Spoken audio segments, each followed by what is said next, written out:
বাবরি মসজিদে যেখানে বানানো হচ্ছে সেখানে আমার ভিডিও করার একটাই উদ্দেশ্য যে এখানে অনেকেই মারা বোনরা হিজাব ছাড়া আসছে, সেটা আপনাদের কাছে অনুরোধ রইল যে হিজাব ছাড়া কোনো মা অথবা বোন কেন যেন না আসে। তাই ভাই থেকে বলছি অথবা আমার বাবার বয়সের লোক থেকে বলছি, মা থেকে বোন থেকে হিজাব ছাড়া বাইরে রাস্তাঘাটে বেরোতে আমরা দেবো না। দাদা কিছু বলবে, দাদার মুখ থেকে একটু বক্তব্য শুনবো।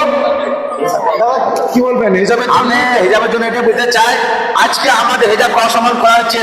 আজকে আমরা মুসলমান বলে কি আমরা মানুষ না? না মুসলমান বলে কি আমরা খুব বড় পাপ করে দিচ্ছি?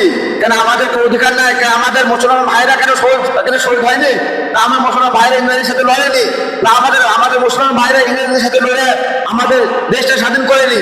না করেনি তা বলেন, আমার কমেন্টে জানাবেন। আজকে বিহারের মুখ্যমন্ত্রীর এত রাষ্ট্রপতি কিভাবে হয় যে আমার মুসলমান মায়ের মুখ থেকে হিজাবটা কেড়ে নেয়? কি জন্য? আজকে আমার মুসলমান মায়ের মুখ থেকে হিজাবটা উনি এইভাবে করে মনে করে যে এমন করে যে হিজাবটাকে টানলো, তো দেখে বুকটা ফাটে গেল। কিন্তু একটা কথা কি, আজকে আমার মুসলমান মায়েদের উপরে আমার বন্ধুদের উপরে অত্যাচার করছে। কিন্তু কালকে ভাইরা মনে রাখবেন, কালকে হয়তো হিন্দু ভাইরা আছেন, কিন্তু তাদের আপনারা মনে রাখবেন কালকে আপনার মা বোন আছে, আপনার মা বোনদেরও তারা দুপাটা টানতে পারে।